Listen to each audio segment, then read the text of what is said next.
The destruction which we are traversing daily. Our feet are so used to sidestepping landmines that we no longer look down to name them. Too often we have become war zones, our minds battlefields, and our bodies the mass graves that cradle the dead.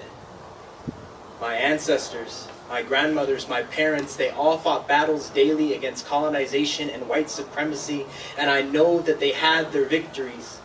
But I still cannot shake this feeling that I am the graveyard in which they buried their shame.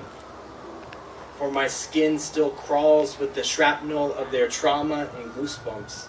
And I could still taste my grandmother's self-hatred on my tongue. It tastes like poison, like rusted metal venom. This biological warfare goes down like mercury, and we have been forced to swallow it for generations. So we try to spit it back up and spit it back out, but too often in our convulsions we earthquake so hard we injure our own family and loved ones. It took me 19 years to no longer be ashamed of my father, his height, or his brown skin, and I was choking, vomiting, trying to get it out, but I couldn't, and I spit at him instead.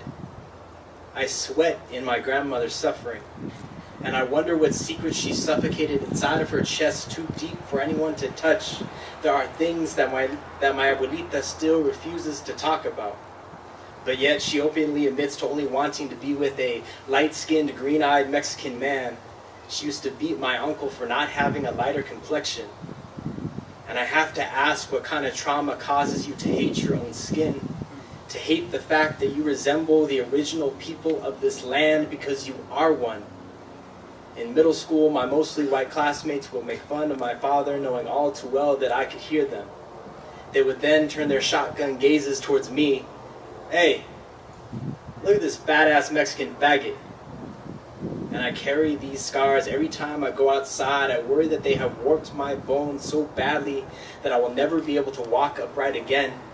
And all I could remember or feel then was sinking. Sinking that did not care how deep the ocean is or when the next breath will come, just as long as I could get away. Sinking.